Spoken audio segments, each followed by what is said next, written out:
My name is Phil Hadley. I'm International Director for AHDB. Welcome to this webinar on EU exit and the red meat trade. We're expecting over 200 attendees today, which demonstrates the timeliness of such a conversation and also the information that's contained in the speakers. We have speakers from the Danish Bacon and Meat Council, Meat Industry Ireland, and our own policy advisor, Tania, based in Brussels. So we've got a good range of speakers to give that view from Europe, and we'll get into the meat of the trade. So before we get into the webinar itself, just a little bit of housekeeping and the schedule for today. So webinar will end around 11:30. There'll be a formal question period and a discussion with the panel towards the end. Please use the chat bar to forward any questions ahead of that discussion panel later. You'll find the questions bar in the right hand side. The webinar will be recorded and published on YouTube, so you can access the details afterwards and share with your colleagues, revisit any of the content. As delegates, you'll also stay muted throughout the webinar, but please put your questions forward through the chat. And then in the question session, there will be a couple of surveys for the to support the discussions that will take place, and then there'll be a closing survey question to ask about how useful you found the webinar and feedback, so we can tailor the content of future webinars. So those are the brief sort of housekeeping rules, and with that I'd like to move on to the first speaker, who is Tania Gesto Casás, AHDB policy manager, who is speaking today from Brussels. So over to you, Tania. Thank you very much, Phil. Hope you're hearing me right. So yeah, as Phil said, I'm Tania Gesto Casás, and I'm the policy manager of the AHDB in the Brussels office. So today I'm going to provide a brief update on the state of play of the EU-UK trade negotiations, and I'm also provide an overview of the main changes ahead for our exporters. So if we can go to the next slide, please, Amanda. Let's start with the state of play. Well, as you all know, the UK left the EU on the 31st of January, and we entered the transition period that will last until the 31st of December this year. This was possible because the two sides agreed on a withdrawal agreement, that is the legal text that sets the terms and conditions for the UK orderly exit of the EU. And when these initial separation issues were solved, now the negotiators have been focusing on the future trade relationship. So how the EU and the UK are going to trade with each other once the transition period is over. This is the phase we are now on. And the goal of these negotiations is to agree on a zero tariff, zero quota free trade agreement that, as I say, needs to be in place by the end of this year, by the end of the transition. So negotiations started in March 2020 at a very challenging time, obviously impacted by the ongoing pandemic. Nonetheless, the teams in both sides managed to hold 9 formal rounds of negotiations. And what progress was achieved during these 9 formal rounds of negotiations? Well, there was progress on core areas of trade in goods and services. However, significant divergences remain on some specific areas, and these are basically the sticking points that are hampering progress overall. These specific areas are, of course, fisheries and level playing field and the governance provisions. So where are we now? Well, since the 21st of October, the negotiators went into an intensified phase of negotiations. They've been meeting basically almost every day, weekends included. And they've been working on the basis of a legal text. And my understanding is they've made quite a lot of progress on this legal text. However, the big problem remains the same sticking points. And the thing is that these are not now technical issues. These are fundamental differences on basic principles for both sides. So that's why it's been so difficult to find an agreement on those. And another main problem, and the second main problem, if you wish, is that we are running out of time. Agreeing a free trade agreement is just the first step. Then this agreement needs to be ratified, and with only like slightly more than a month to go to the end of the transition, the time frame for this ratification is getting tighter and tighter. So I wouldn't dare to say to try and predict what's coming next and what are the next steps.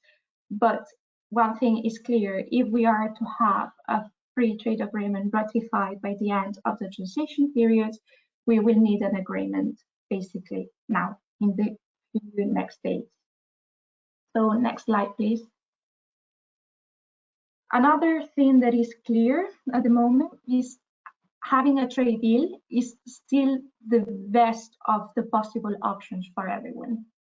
And this is because, a trade deal, especially one that ensures duty and quota-free trade, remains essential to be competitive in each other's market. A trade deal can also help reduce the amount of regulatory barriers between the two markets.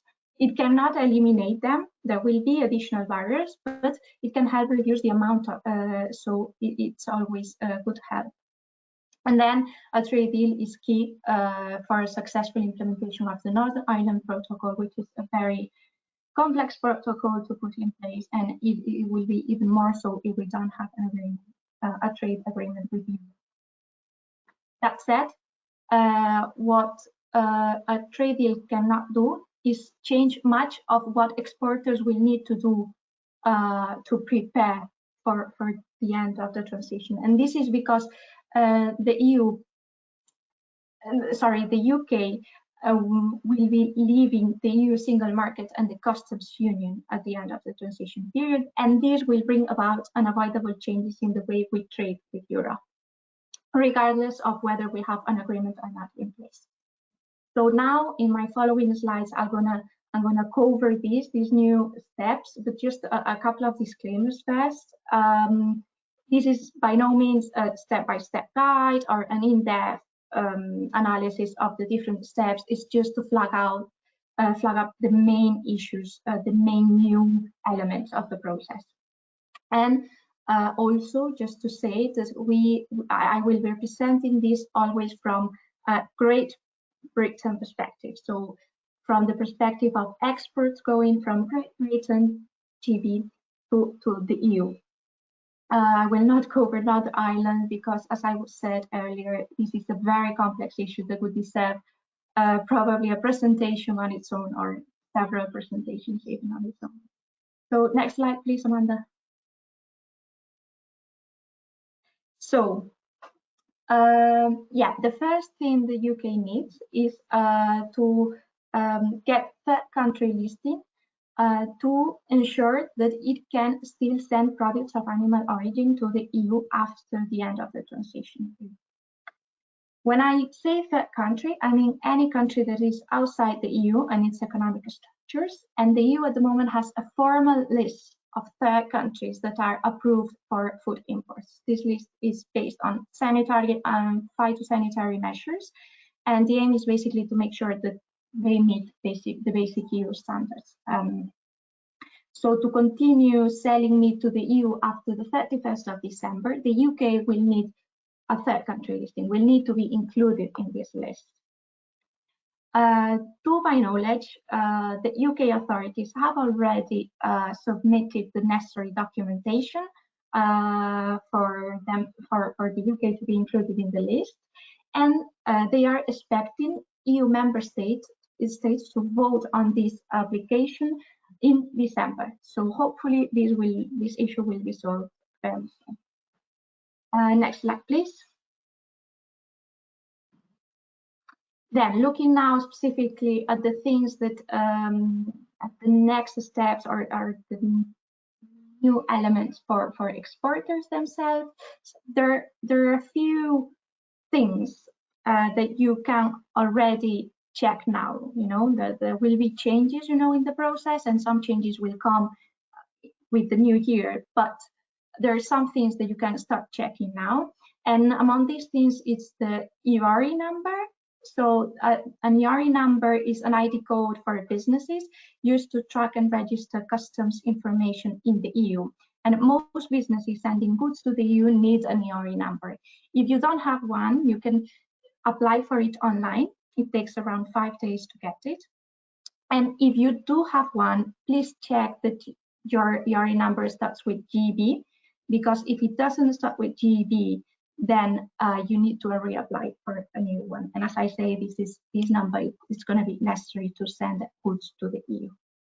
Then another thing that you will need is to check whether your establishments are included in the list of approved establishments for exports of well, products of animal origin to the EU. And this list, excuse me, this list is available online as well, so you can check there whether you are whether your establishments are included or not. Normally, all approved establishments have been automatically included, but if this is not the case, you can still notify this to the Food Standards Agency by the beginning of December, and they'll include you in the list.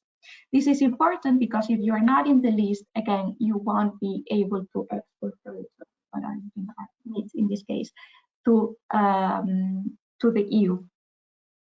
And if the application to be included in the list is done after the end of the transition, then it will take longer to be listed. So it can take up to 30 working days from January onwards. So it's important, it's good if you can review it now, make sure that you are in the list, and if not, notified before the beginning of December. Then, after the end of the transition, there will be also significant changes as regards the rules and requirements for health and identification marks, and also for labeling. So one thing that you can do now is just check the available guidelines for both issues, and get familiar with the rules ahead of the end of the transition period. So if there's any issue, any implementation issue that you need to raise before, you know, before they become mandatory, then you can get prepared now. And finally, last but not least, there is also a new requirement. So any meat export to the EU from January will be required to have an Export Health Certificate, and I'll come to Export Health Certificates in a minute. But exporters will need to manage and to apply for and manage these Export Health Certificates through an online platform, which is this EHCI online platform. And you will need to register to get access to it. So the registration is something that you can also start doing now, and you don't need to wait until the end of the transition. So next slide, please. Now, what are the main new elements of the process to export meat from GB to EU after the transition period? So as I've just mentioned, one of the main differences is the requirement of having an Export Health Certificate. An Export Health Certificate is an official document confirming that your export meets the health requirements of the EU.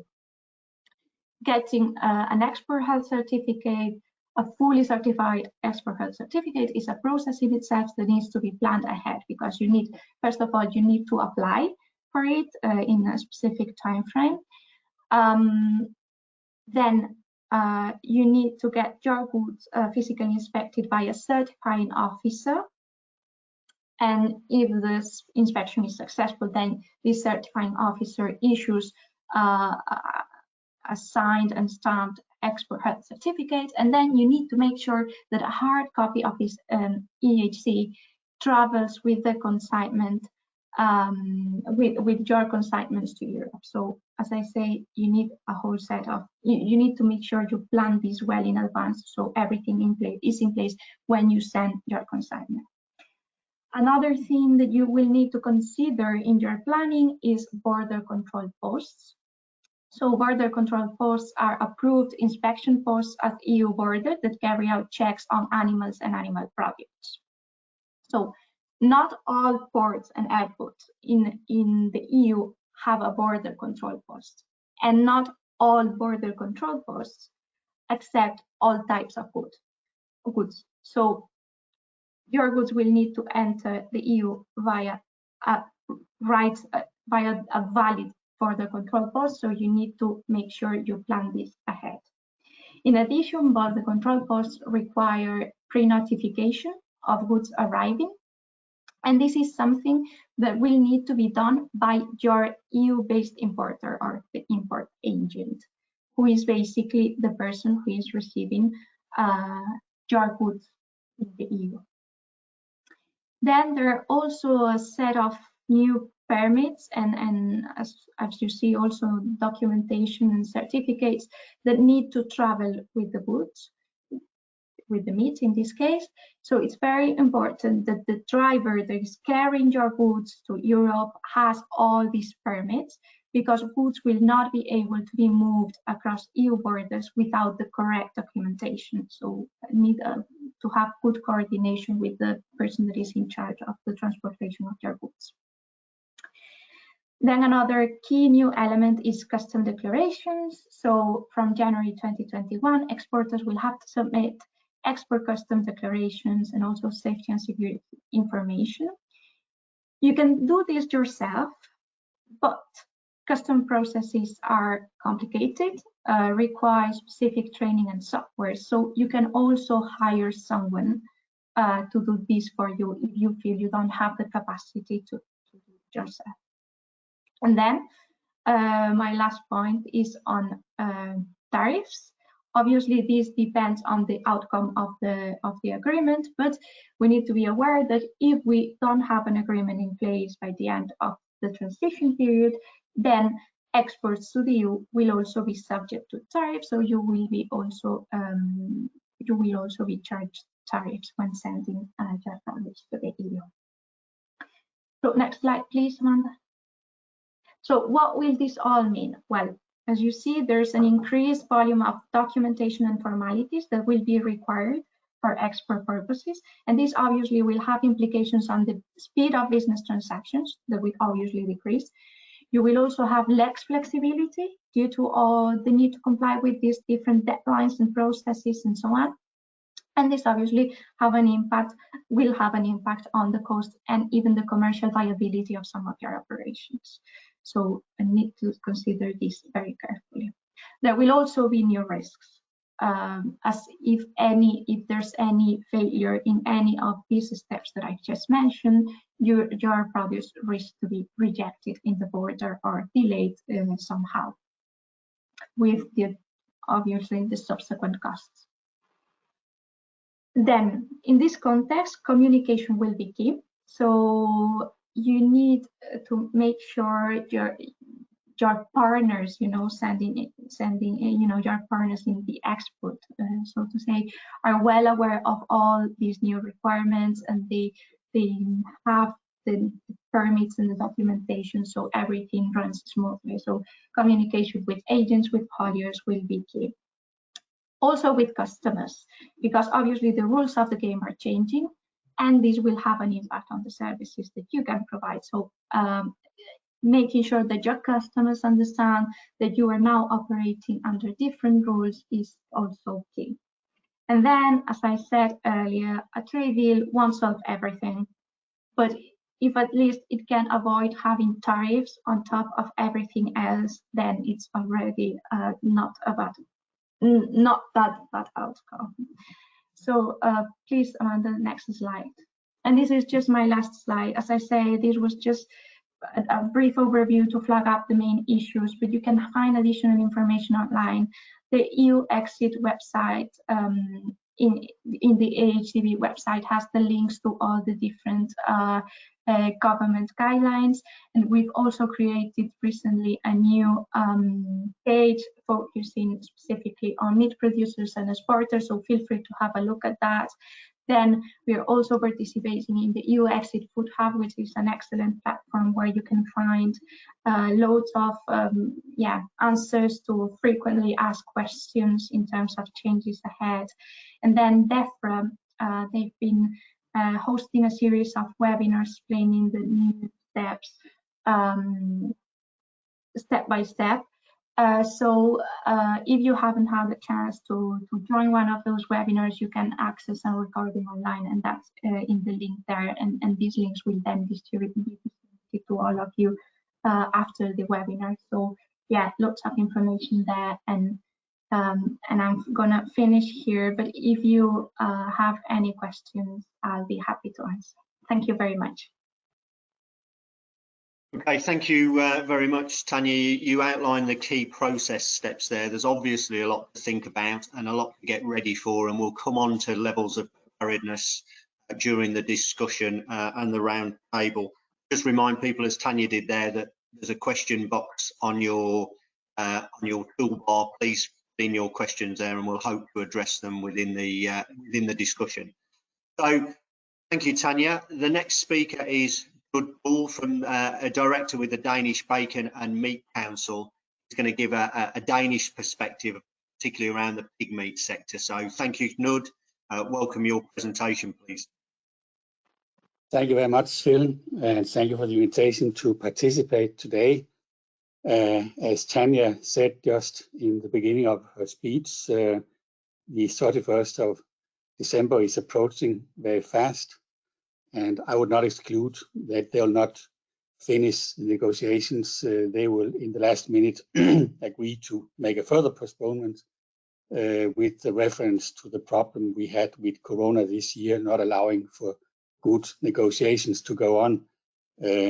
But regardless, if the date is the 31st of December or the 31st of March or the 30th of June, the Brexit will happen, and we will have to see what is the impact to the meat industry. That is the question to me. And frankly, the short answer is I don't know what the impact is, but of course we can put up some likely scenarios. So please, next slide. So the four scenarios we can look at is that we have no deal. We have a hard Brexit, and the UK will apply full MFN tariffs like the EU will do, and that's what the UK have announced they'll do in that case. We can also happen to have a free trade agreement with zero or low tariffs on pig meat, and I'm only addressing pig meat here because I know Cormac will address the beef later. Then we can also have the scenario that the UK is having a hard Brexit with us, but like they offered last time when there was a postponement, they will not use the full MFN duty because that might impact the food market too much. So last time they offered lower than the MFN on pig meat, and that could also be the possibility this time. They always have the right to do so. And then the last scenario I'll address is that the EU and the UK do not agree, but the UK agree trade deals with other major agricultural exporting countries. So next slide, please. Just to remind, before we go into the scenarios, the importance of the pig meat market for the rest of the European Union. The UK has a relatively low degree of self-sufficiency in pig meat. So between 55 and 60% of the consumption of pig meat in the UK is imported. And that's around 1 million tons a year, which is a significant quantity. And the main suppliers is the neighboring countries, so to say, Germany, Netherlands, Ireland, and Denmark.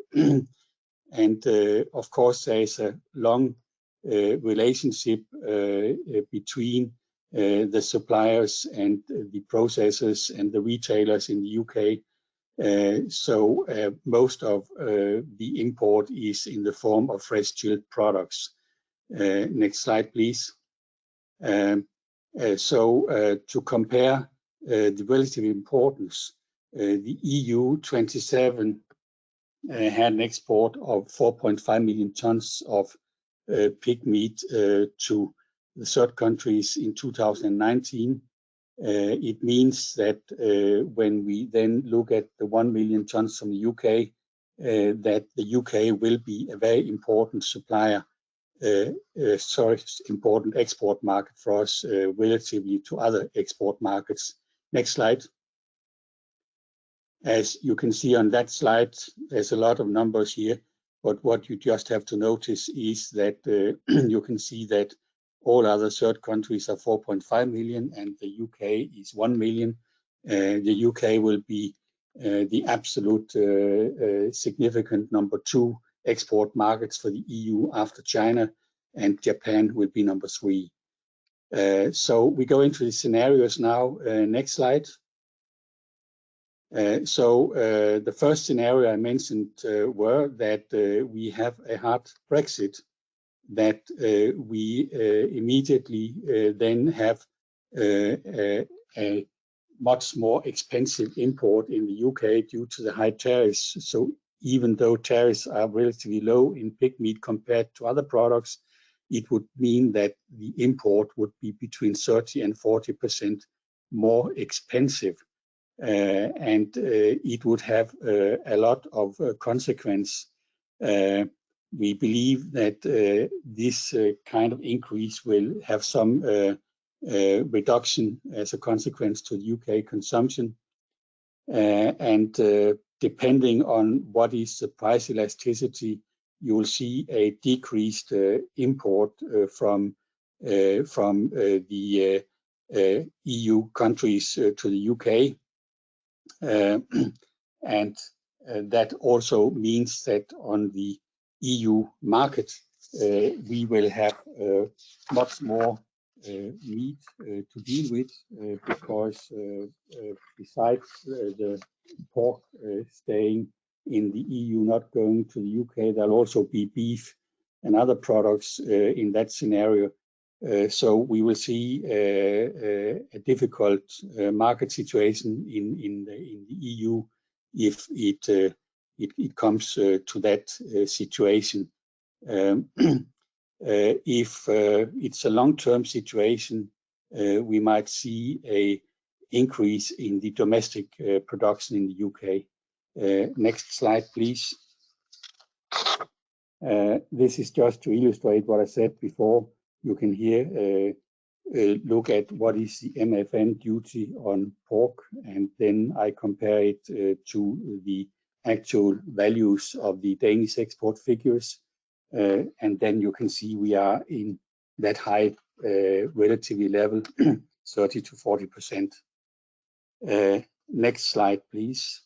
If we have a free trade agreement between the EU and the UK, we assume that we will have very low or zero tariffs on pig meat.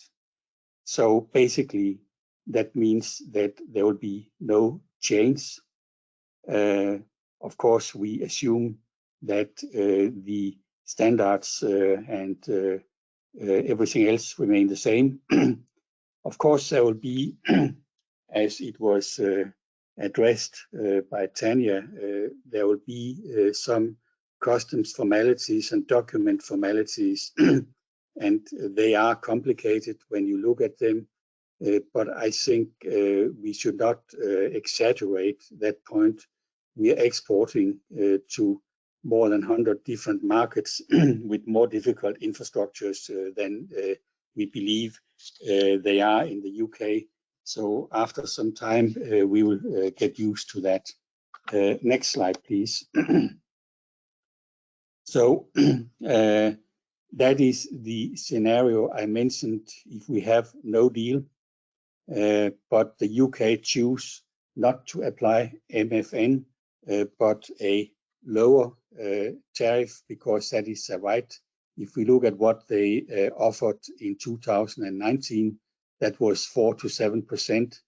It will not have a big impact on the pig meat export to the UK. It will have some impact, of course, but it is then something which is in the range we are used to due to currency fluctuations. So we don't think there will be much change. Of course, this lower duty will be the same towards all exporters in the world, also towards Canada, US, and so on. But when it comes to competing in pig meat with the US and Canada and others, we are relatively competitive in Europe. That's also why we're able to export and compete on many different markets, compete with those guys. And I can see that when we look at the Canada-EU Free Trade Agreement, they have a tariff quota of 75,000 tons for zero duty, and it's hardly not used because it's difficult for them to compete on the European market. Of course, if you're looking at it from a domestic UK point of view, this small duty will give a slight advantage to the UK production, but I don't think the great picture will change much. Then we come to scenario 4, which is what I would call the worst case scenario for me, because that's a situation where we have no deal with the UK and we have MFN duties of 30 to 40%, whereas the UK go into an integration with North America with duties there, with no duties there. And that would mean that the price advantage of looking towards the US and Canada would be so big that you start to change the trade infrastructure and distribution system in the UK. And that will, of course, push us out of the market for a great part of our export.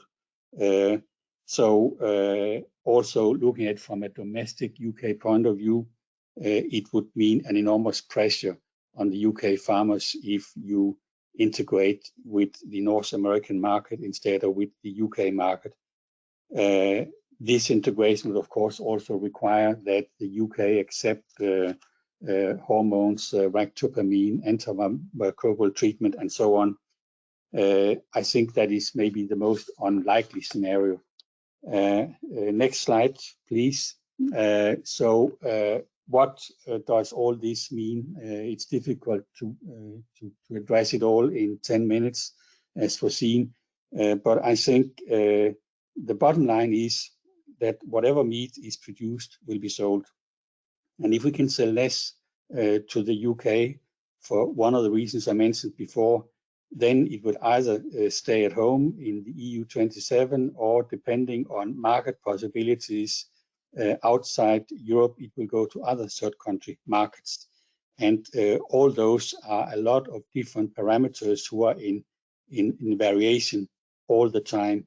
We can address that when we come to the round later. And then to keep within the time frame, the last slide, please. We are prepared as well as we can be.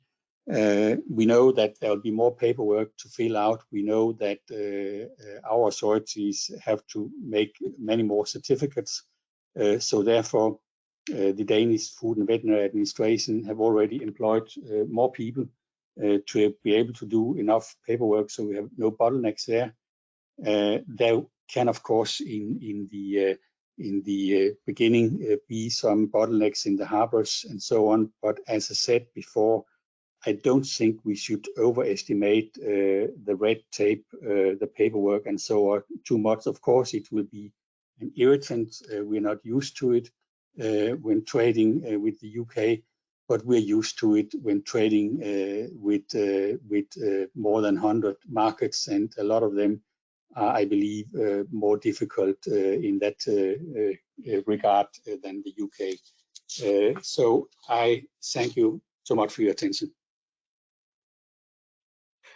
Thank you, Knud. I guess it's a sobering to see the level of trade between the EU and the UK and the potential disruption there. And you ended on a note reiterating Tania's point, really, the complexity and the preparedness in terms of certification and so on. It's a hurdle we're going to have to overcome in order to continue trade, and it to reflect the type of paperwork that goes on for third countries at the moment. But it'll certainly be a learning curve. Thank you very much, Knud, for your presentation.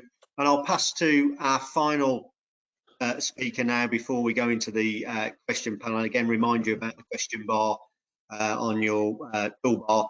It's Cormac Healy from Meat Industry Ireland, Senior Director. He's going to talk similar lines to Knud on the impact of the trade in Europe, but more from the ruminant sector and beef sector point of view. So over to you, Cormac. Thank you.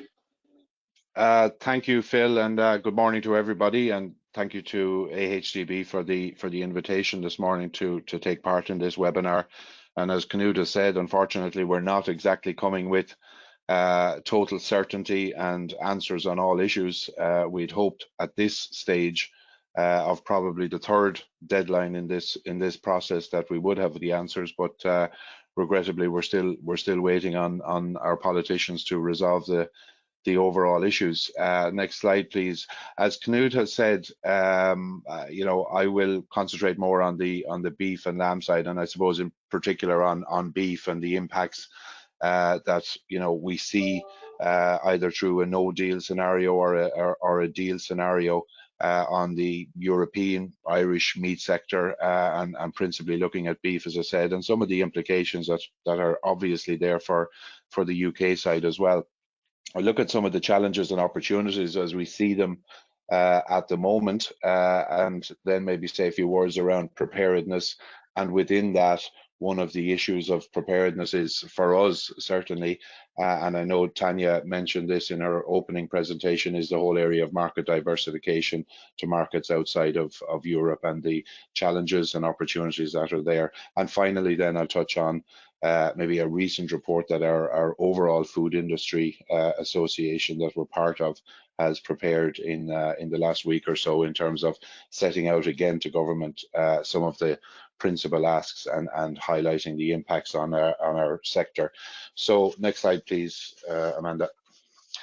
So I think this slide, I use it to maybe, you know, go back to the point that Phil just touched on, the massive, you know, impact that there is potentially for the meat sector in Europe. And that all stems from the fact that the UK market is such an important part of the European meat market from various aspects. And just picking some of the figures here, and they're not the most up-to-date figures, the self-sufficiency ones I think are, but just to take a few figures that really bring home the relevance of the UK market. I mean, in terms of market size, UK accounts for about 15% of the overall EU market. And as you can see, is a major importer. It is 80% self-sufficient, so it does have a major import trade. On lamb, it's even more important in the European context, accounting for at least 30% of European lamb production and the lamb market. And in that trade, it's both an important importer and exporter of lamb, and as Knud has said, hugely important into the European pig meat sector, as it imports close to 1 million tons of product each year. I use the self-sufficiency figures just to make a few points. And looking at beef, I mean, the EU 28 beef market, as we stand at the moment, is about 103% self-sufficient. If we take the UK out of that market mix and look at the EU 27, suddenly our self-sufficiency is 116%, which is really a massive shift in the market balance, and really is a market in oversupply and therefore potential for serious problems. On the lamb side then, I suppose if you look at the EU 27 with the UK out of the market, our self-sufficiency in that EU 27 block falls from 95% to 85%. So you could potentially say, well, is there some, are there some opportunities there for other European lamb producers, but equally it's a major issue for UK processors and exporters. So I suppose the takeaway here for us is that the UK is hugely important in the overall European market scene, and the trade with the UK, both inwards and outwards, is very important to overall market balance. And if we are in a no-deal scenario, as Knud has referred to, that does include tariffs and possibly TRQs, but then we will have significant implications for our trade. Next slide, please. And one of the things our European organization, meat organization, UECBV, prepared a report back, I think it was in 2017, in the aftermath of the Brexit decision, just looking at that hard Brexit scenario as we talked about it then, but it's effectively a no-deal scenario.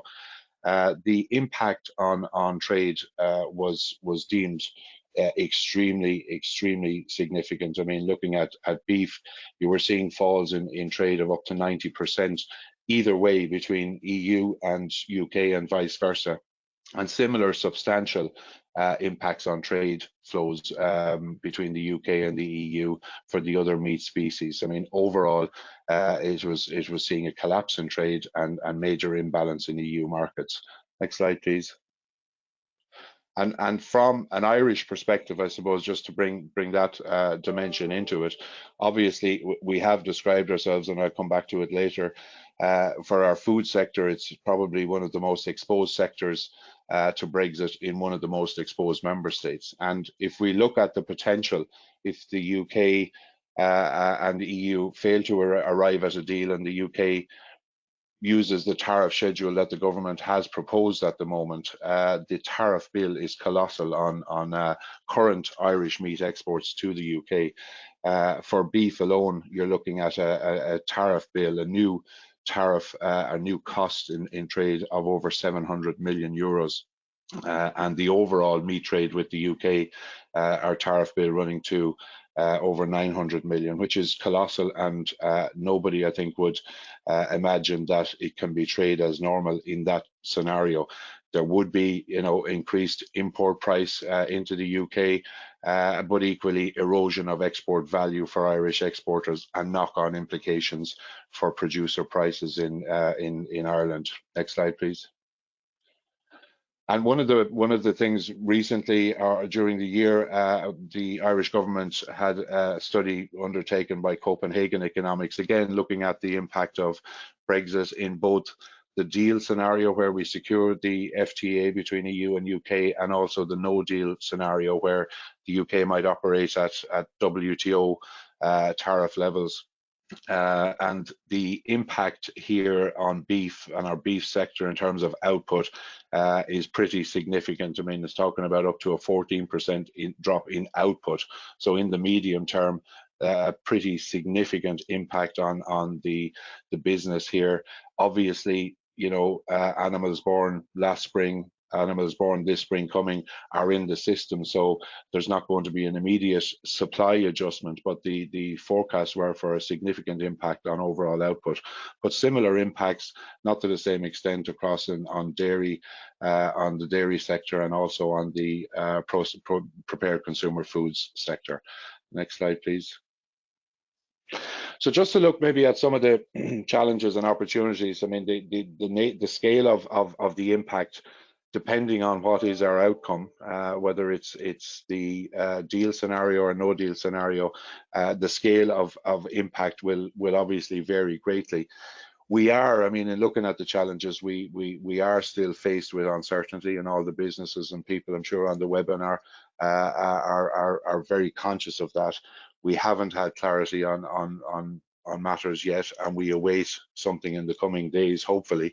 And that uncertainty has clearly been exacerbated throughout the year by everybody having to struggle with the impact of the COVID pandemic.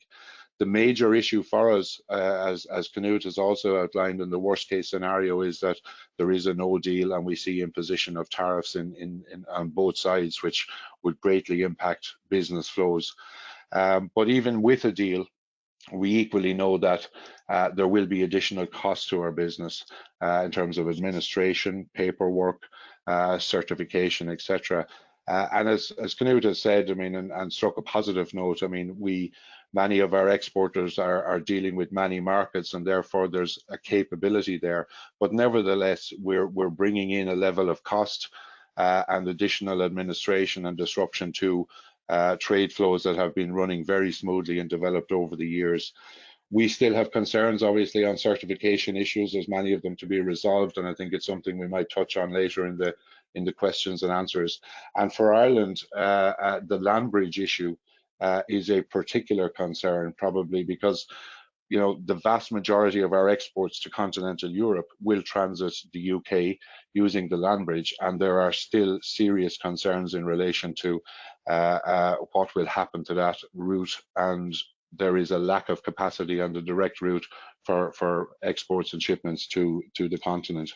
And then in the medium term, the potential for, obviously, for increased competition in the UK market. In a no deal scenario, what we see is you know, tariffs being applied to an EU trade where they didn't before, and for current non-EU suppliers into the UK market, they actually see some level of reduction. So you know, the competitive position does shift, and that's obviously a concern. Opportunities might be hard to come by in talking about Brexit, but I mean, I suppose looking at the positives, you know, UK is still a major deficit market on meat, particularly on beef. We are, from an Irish perspective, continue to be a surplus producer, and there is a very strong and established trade in fresh chilled, and we would hope that proximity, quality, tradition, and strength of relationships will serve us in the months and years ahead in terms of retaining that position in the UK market with the right outcomes on a trade deal. And I think positively too, there's a good UK sentiment towards Irish food, and in surveys that Bord Bia has conducted in recent times has demonstrated that.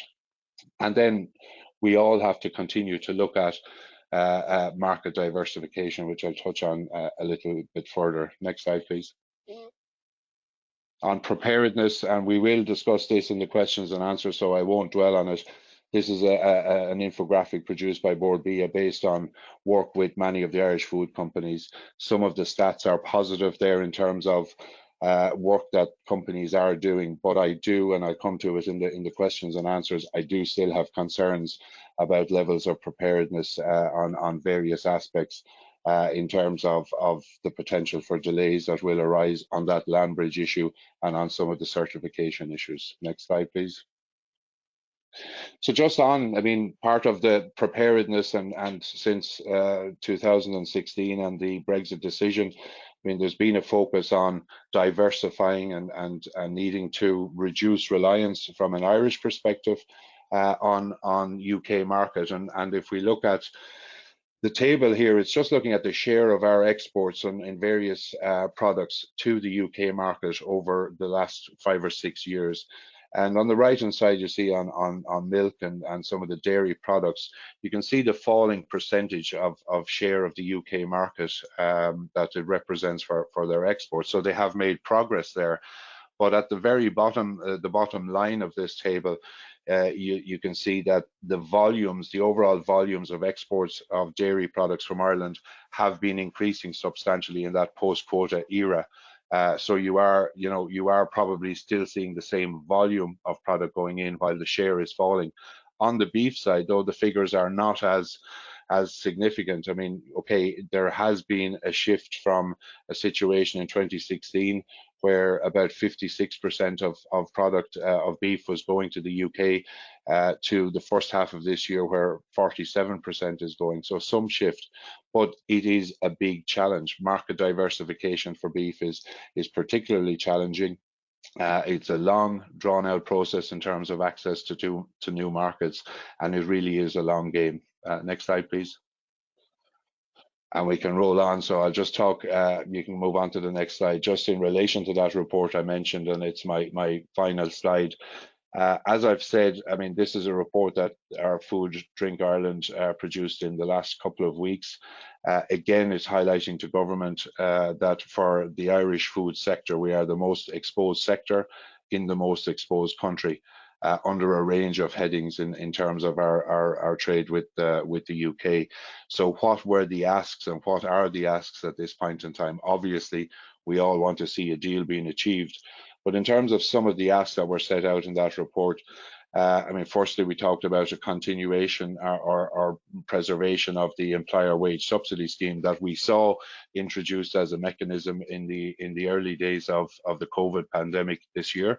But that potentially, in a worst case scenario, is something that needs to be considered for the food sector.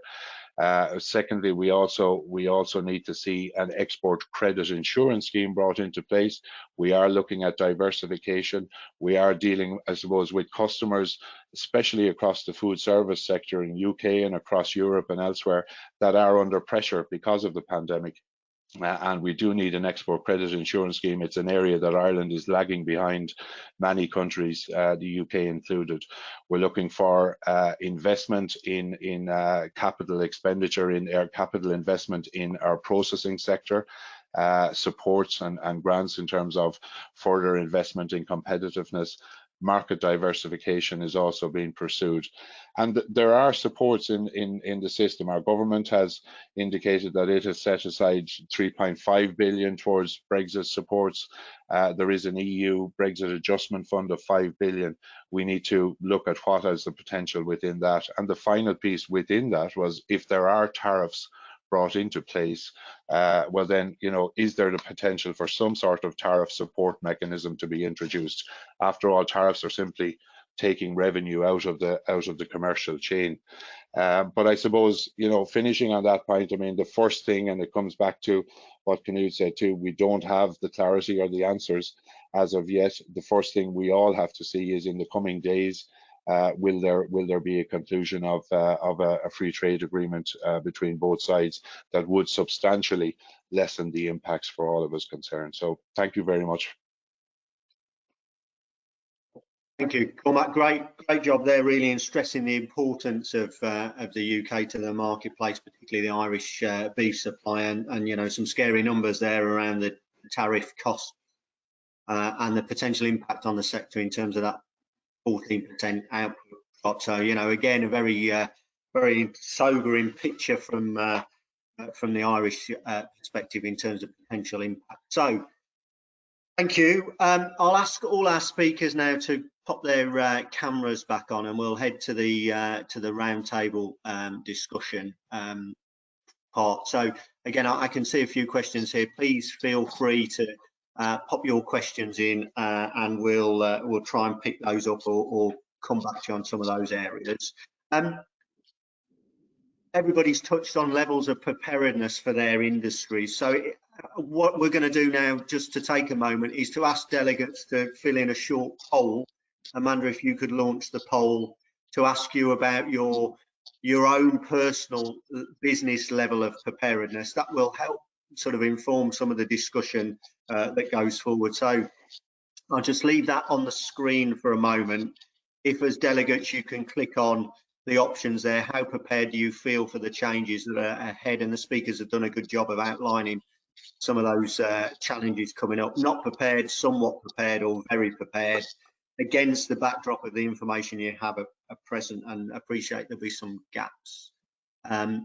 So if that poll's live now, if you can fill that in, we'll come back to the answers and share the answers as part of the discussion. But so back to the speakers then. We've been talking about the level of preparedness across the industry, and perhaps I can ask you, Cormac and Knud, to comment on how you feel, or how your sectors feel they're prepared for what comes next in a few weeks' time. So perhaps, Knud, if you'd like to answer that first. Yeah, I can say that since we don't know what option will come up as the final solution, you can never be 100% prepared, but we are prepared to be prepared. And I think we're on a very good level. As I said before, we are used to all kinds of import systems throughout the world. And of course, it is an additional cost. but our experience is that although it's looking frightening, then when you get it scaled up to some import quantities of significance, it is not too big a burden. In comparison to trade to other third countries, similar level of burden. Yeah, we don't expect it to be more. Yeah. Okay. Actually, less. Okay. I suppose what I'd say, I mean, while there is that experience, as Knud has said, of exporting with to many international markets and the complexities associated with that, we're still looking at a massive shift in terms of the scale of our product. I mean, so, you know, if we're talking about 45 to 50% of our beef volume that goes to the UK, and in recent years our exports to third countries has been in the region of 10%. So we're now looking at bringing a very substantial additional new administration burden onto, you know, close to 50% of your product. So there is quite an impact there. I think companies, you know, our members and our main exporters, you know, they have customs familiarity. They have been engaged, you know, they have with the authorities in terms of trusted trader status and authorized economic operator. They've done these things, and that's positive. They have reacted to these. They have their EORI number, etc. They have looked at IT systems in terms of engagement with revenue and our own Department of Agriculture. They've equally been, I would take it, in a lot of contact with customers and talking to customers about this. But you know, that's ramping up. I mean, the number of questions now coming through from our own members in relation to issues associated with the logistics around Brexit are increasing rapidly now, because there's the focus is really coming onto things. I have concerns, as I outlined in the Irish situation, the fact that we have used and relied so much on the land bridge route to the EU. There are still major issues there for us, I think, because we've all heard about the expected chaos in Dover and the Dover-Calais route, etc. So there are issues there, and there are still areas that we're waiting for clarification from our own authorities or from the EU authorities on the procedures around that. There's a number of areas we all know for both UK exporters and importers and for European operators too, around export certification. It's still an area that needs to be fully clarified. We all want to see, if we do have to have it, which seems inevitable, we want to see as simplified and reasonable a certification process as possible between UK and the EU, because that will bring further burden for the authorities as well. So I mean, those are some. I mean, I think there's still some serious concerns, and there will be some headaches. I think the fact that the UK government has indicated in the short term that it will not be requiring export certification and checks on animal products until the 1st of April. I suppose that does give some leeway on that. But on the flip side, UK exporters will be faced with it from the 1st of January. From the preparedness of our authorities, and I'm just speaking from an Irish perspective, I know that there's been a huge amount of work gone into Dublin Port, which will be the main entry point for exports from the UK. And at the end of the day, while Ireland might export about €4.5 billion of food to the UK, it's more or less an equivalent figure in food exports coming back the other direction in perhaps more prepared and consumer products. But there's a huge inflow of trade from the UK into Ireland as well. And you know, I've maybe been kicking our own department recently that they've been doing so much work in terms of figuring out smooth import flow, that they need to clarify some things for me on the export side as well. But there is a lot of preparedness there on Dublin Port. on the level of staffing on new facilities in terms of checking and that. So I think it's worth noting that as well. But I still expect a busy time in January, let's say, Phil, if that's the case, unless the deferral that Knud knows about takes place.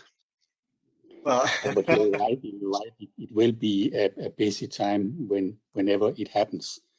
And you're right that when you add substantial quantities on top of the third country export you have now, you have more to administrate, and in particular among the authorities in the exporting countries, there will be a bigger workload.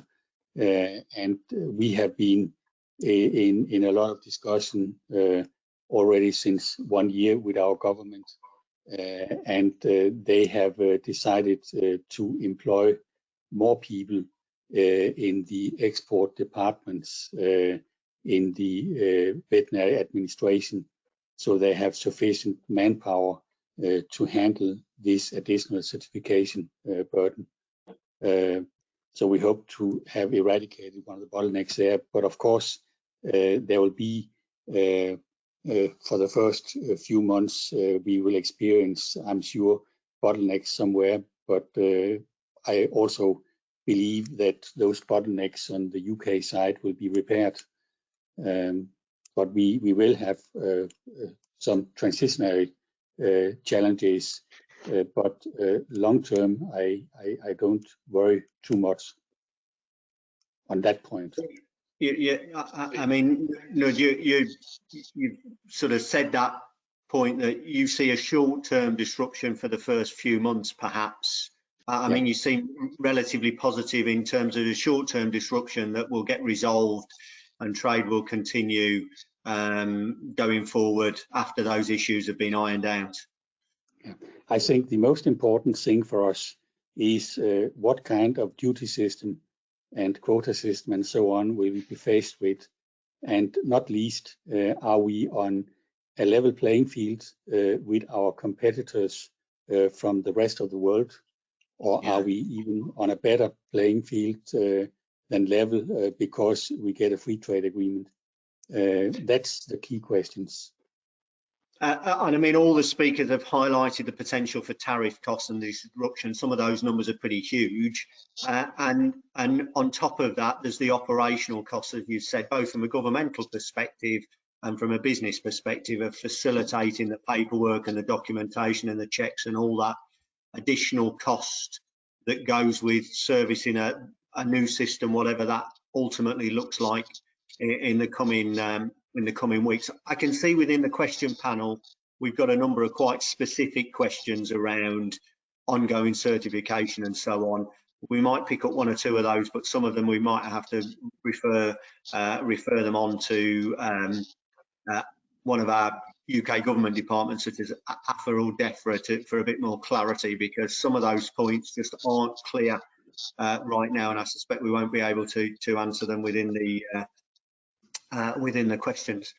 Cormac, you were going to say something before I hand over. Can I ask you to also, within your answer now, say a little bit more about the land bridge? You've touched on the land bridge and goods transferring backwards and forwards and onto Europe. Could you just expand on that a bit more?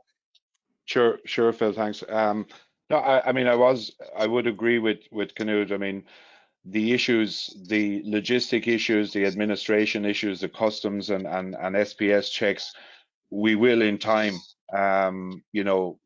manage all of those. It will be busy at the beginning. There will be headaches and there will be disruption, but the meat industry and meat traders and meat processors have faced many changes to their operations and their regimes, and have shown an ability to adjust to those. But it will take some time.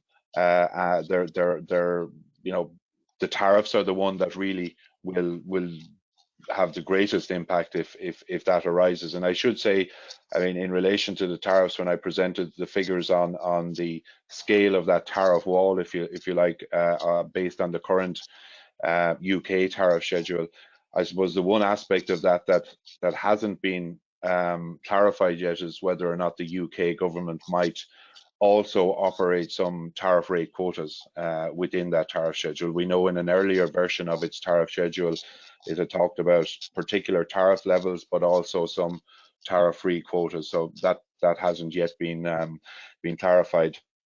I know you mentioned export certification. I mean, I think the reality is that, you know, any progress in resolving the technical issues around certifications from both sides just seem to be frozen at the moment, if that's not a pun, because I know there's issue with chilled ones as well, but the progress is frozen at the moment, I think, until there's clarity on the deal, and hopefully with a deal then we get to sort out these technical issues around certification as quickly as possible.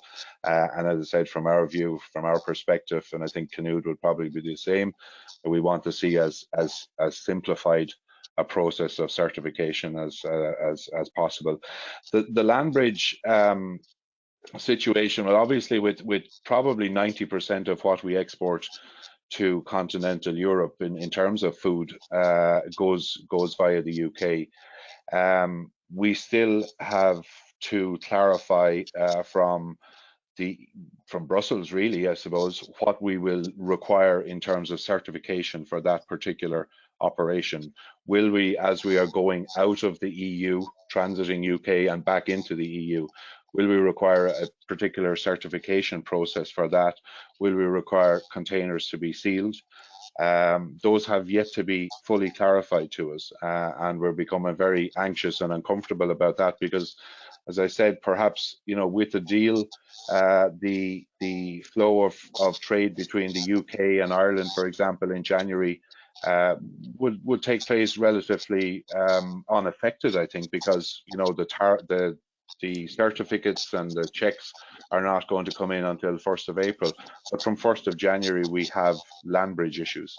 So apart from all of the delays, we're looking for clarity around what we actually require in terms of certification. We also know that for exporters from Ireland, we're going to have to pre-register consignments with our Department of Agriculture on the traces system. I know the UK has an equivalent system coming into effect to mirror that traces system. Our exporters will have to pre-register with customs and put the product into a transit procedure. And in line with that, exporters will also have to have a guarantee in place with revenue in terms of to cover tariffs that potentially, if the product didn't go on to the EU and went to the UK, there's need for cover on potential tariffs. And there is still some things to be clarified as to what we need to do with the UK authorities in terms of that product transiting. So there's a list of questions, Phil, I'm afraid, that are still outstanding. Yeah, I mean, I can see that in the questions that are coming up, some specific questions on some of these points, and the reality is right now it's not entirely clear on how you can answer them because they remain unanswered. And I'm sure I'll just come to Tania now that your comment, Cormac, around level of questioning, concern, you know, the realization of some of these unanswered questions has become increased. Tania, I know you've seen a lift in the questions. Perhaps you might want to touch on that point and also flag up some of the resources around the Brexit available to support levy payers. Yeah, indeed. So we are recently seeing, you know, an increase, obviously, on the questions we are getting as regards some of the practicalities, and this is obviously a sign that people are just, you know, looking at the challenges and looking at what they need to prepare. So just in terms of your initial question on what's the level of preparation in the UK, well, I think in reality it's a mixed picture where you get the bigger businesses who have, you obviously, the staff and the resources were relatively well prepared, where the small to medium businesses who have less staff resources are obviously finding it hard to, you know, to get ready for all the things that, you know, need to take into consideration. Still, as in all cases, as Cormac says, and as we've been discussing, nobody's 100% prepared because there's still a level of unclarity in some areas. However, as I highlighted in my presentation, there are some things that we do know, and there is some guidance available. So one of the places or one of the resources I always highlight for exporters that are trying to get ready is the EU Exit Food Hub, which is a platform. I've mentioned it in my presentation, but it's basically a platform that is a website that is created by a number of partner organizations, including the AHDB, but much others in other sectors. So definitely worth having a look at that, because there's a list of frequently asked questions. So most of the times you'll find that the question you have or the doubt you have has already been asked by others. So definitely have a look at that. And the AHDB has also a new web page focusing specifically on meat export, advice for meat exporters. So there's some guidance there, but obviously we can only guide on what we know, and there is, as we have been discussing, still some gray areas that need to be clarified. Yeah. And again, that theme comes through in terms of prepared and preparing for what we did a few weeks ago, a survey asking about level of preparedness, and we did see a whole range of responses to some large businesses that felt relatively well prepared and smaller businesses, generally speaking, that felt less well prepared.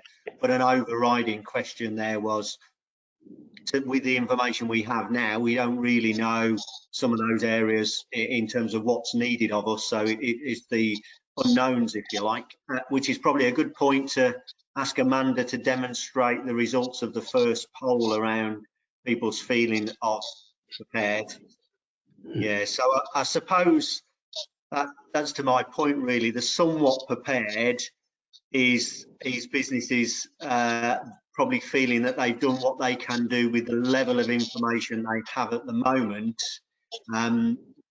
not feeling totally prepared because some of those questions are still not answered.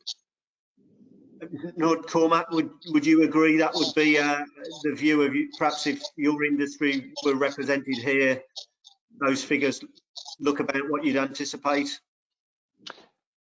Yeah, I would, Phil. I mean, looking at the survey that Board BIA had done of food exporters, I think, one of the figures was 92% had reported, some progress in the previous 3 months or whatever in terms of their preparedness.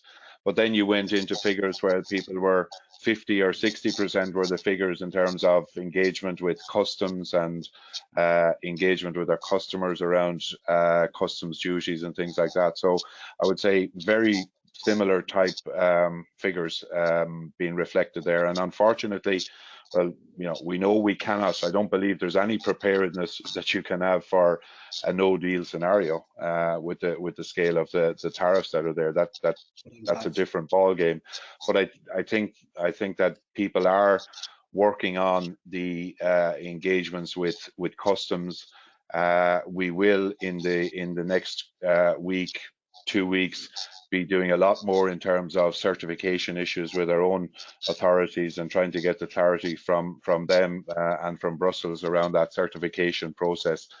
I still think there's a lot can be done in that regard in the period of time we have ahead, but there are many things to be clarified yet. Okay, thanks, Cormac.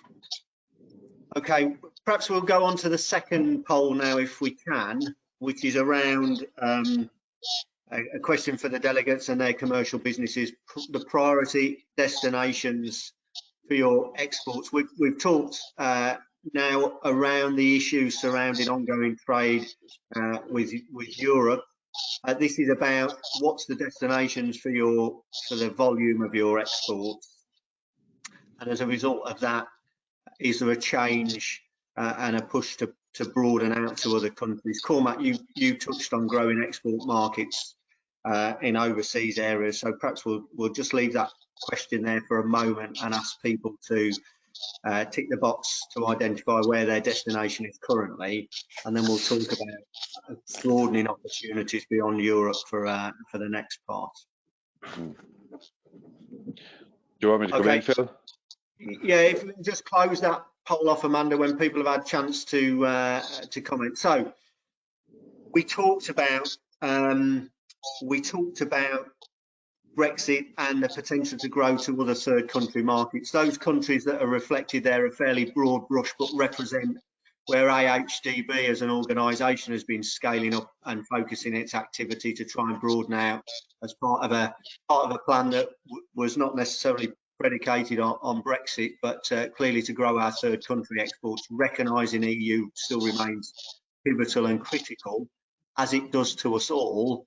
Perhaps I can ask you to comment on where you think those, where the efforts are going on further afield from Europe to try and push Cormac from a ruminant beef side and Knud from a pig meat side. Knud, can I come to you first to talk about the Danish ambition? I think the questionnaire you just put up before, that was more the questionnaire about UK exports to the rest of the world. It was, and your question to me is, what are we as EU exporters expecting? Of course, as I said before, this will impact trade, and my bottom line is that whatever is produced in Europe will be sold. And if one channel is being reduced, in the case of a hard Brexit, then we will have to find other channels of selling. If there is no obvious alternatives, then the selling is inside Europe, which means lower prices in Europe. If we have a opportunity to replace what we lose in the UK with new opportunities in Asia, well, then that's what gonna happen. But again, it's a picture where there is a lot of variations. It's not a static picture. If, for example, we have a combined hard Brexit with losing export opportunities to Asia, that will be a very, very tough landing. We have seen recently a very difficult situation on the European pig meat market, because now we start to see the impact of a major European exporter, Germany, losing around 1 million tons of exports to Asian countries, in particular to China. And that is difficult to divert. So here we have a situation also when we look at the impact of the Brexit.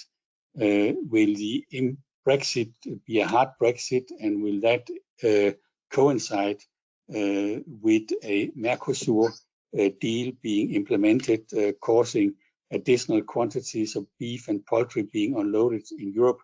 Then the whole meat market really get under pressure. So it's not a static picture, but for sure, in the case of a hard Brexit, we will be impacted.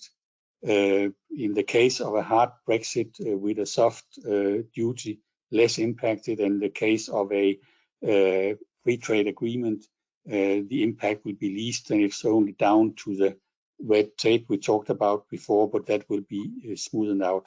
So it's not a question where you can give an easy answer, because everything is in variation. Nothing is static in this industry. The sure thing is uncertainty. Yeah. Okay. Cormac, your view? Yeah, I suppose, firstly, if you were putting up that poll to our Irish exporters, we'd obviously have UK in there, because there's very much an ambition to continue the trade links with the UK and to continue servicing that market. In terms of diversification, I suppose one thing you have to, the starting point is that it is more challenging for EU beef and lamb than it is for pig meat, just from a price competitiveness perspective. Our pig meat is more competitive in global markets than perhaps our beef or lamb, and the same does go for the UK. but we continue to target various markets. But it is a slow process, and I was looking back at, you know, since the June 2016 and the Brexit decision, and obviously a further emphasis and focus on getting further access for Irish beef and lamb in international markets. I mean, yes, we've secured China. The US, we secured the grinding beef. Canada, we got access to in or about that time in 2016. But that's really it. Maybe the Ukraine as well, not a major outlet for us. So, I mean, it has been slow progress, Phil, I suppose is the point. We've continued, as well as looking at new markets, to try and improve the conditions on certification arrangements for many other markets. We're continuing to work on South Korea and try to progress our access there, to Thailand, to Vietnam, these markets, but it is slow progress. And I suppose a point that and I know the UK has made progress in recent times in relation to China.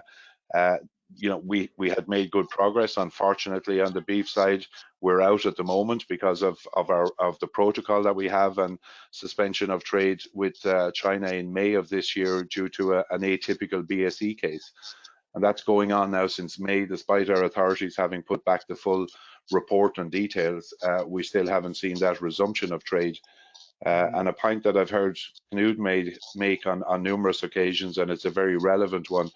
We're pushing at Brussels level and pushing on the Commission to get more active and more involved on the access agenda for many countries, but for China in particular, because when you look at the conditions that European exporters have for access to China versus, for example, the US, there's a huge disparity. I mean, we're still on the beef side looking at under 30-month boneless beef.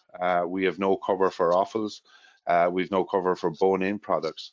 The plant certification process and the plant approval process for China, as you well know, is extremely tedious. I mean, we have to have inspections and individual plant approvals, whereas the US, on the other side, has got multiple plant approvals overnight. It has a far more beneficial approval in terms of its exports and the products that it can export. So these are, you know, there are huge challenges, as AHDB knows as well, in this access agenda.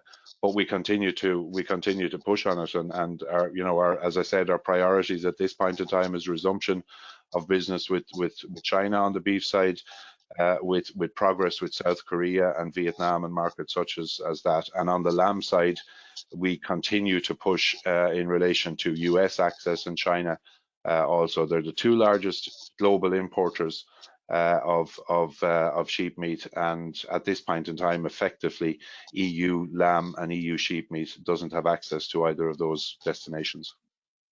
Yeah, I mean, we're very aware of that, Cormac, and I mean, I take your point and agree entirely that market access, broadening opportunities is a you know, a good thing, but the complexity and the time that takes, and sometimes the fragility of those markets, means that they're going to remain a challenge. They're not easy wins, and they're not without their own specific difficulties.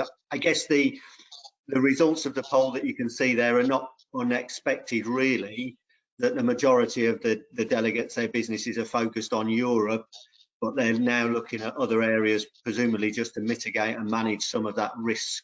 So I think that's, we share that position. Europe remains critical for the ongoing trade, and like yourselves and Knud, we've explored and diversified other opportunities, and the level of trade, particularly in the ruminant sector and sheep meat especially, remains very Europe focused because of the size of the market and the history there. And those new markets take a long time to build as well, of course, into meaningful trade. So, okay, we can take the poll off the screen. Thank you to the delegates for filling in their thoughts. I'm just mindful of the time, and we're coming to our closing point now in terms of our schedule. I think we've had a really informative discussion around the key key challenges and the issues. Clearly, some of the issues are we don't know where the landing point is, and we probably won't find out for the next, well, hopefully we find out soonest, but there's still a few weeks to go, of course. Perhaps it might be worth just taking a very briefly 30 seconds from each of the speakers to think, you know, what are the key concerns right now, and what do you see the big single issue that keeps you awake at night? So I'll work from my screen left to right. So first Cormac and then Tania, and we'll finish with Knud. Is that question other than Brexit, Phil? No, it's perhaps the single biggest one. Is it certification? Is it cost? Is it tariff? Or it's a bundle? I would have to say the single biggest issue has to be tariff, and do we get a deal that avoids tariff and TRQs? As we've said, I think throughout, the other issues are impediments, they're hindrances, they're cost, but we can work on those, we can streamline them, we can manage them. The real issue would be tariffs, both in terms of the initial hit on the market and trade, and also how, you know, how that could substantially change the competitiveness position in the UK market if you know, if we see tariffs rising on EU exports into the UK and potentially falling for other suppliers from international markets. Yeah. Okay. Tania? Sorry, I was unmuted. So it's difficult to provide a single answer to that question. I think it's a mix of different factors that need to be taken into account. Definitely what Cormac has just said.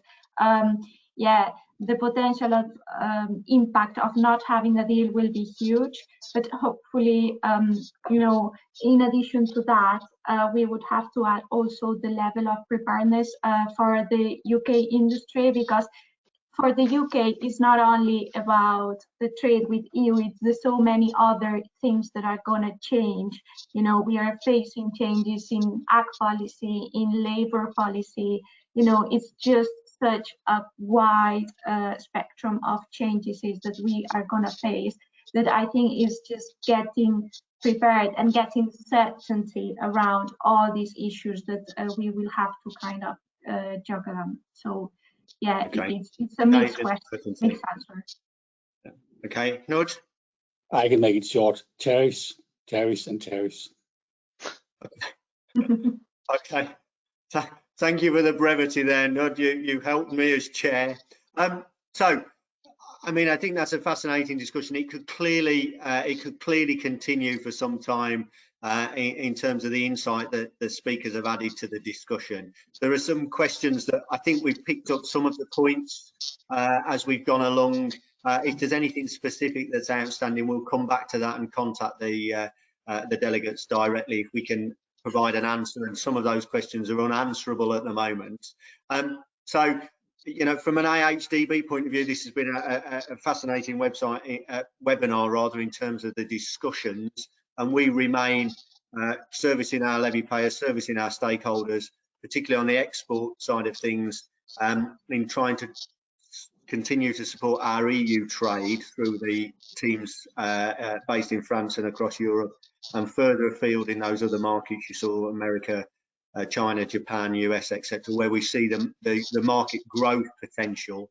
So please, if you've got any questions for the team on our longer term activities in those regions, reach out, particularly in light of COVID. All these presentations will be available on the website in the next 24 hours with a link, so you can revisit the content and share with your colleagues. I'll flag up another webinar that's occurring next week around steps that have been taken to mitigate the risks around COVID and disruptive trade, that's taking place next Thursday at 11 o'clock, which will have speakers from the Animal and Plant Health Agency, ourselves, and DEFRA FSA type, to talk about ongoing control and risk mitigation in that space.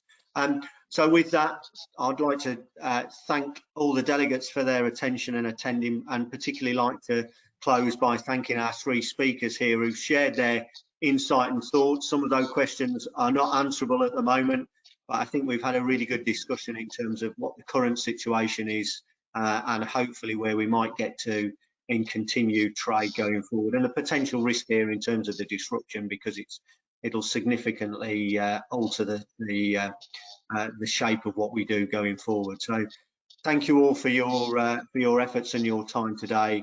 I hope our delegates have found that a really useful, informative exchange. So on behalf of AHDB, I'll draw this to a close and thank you all. Thanks. Thank you. Bye-bye. Bye. Bye-bye.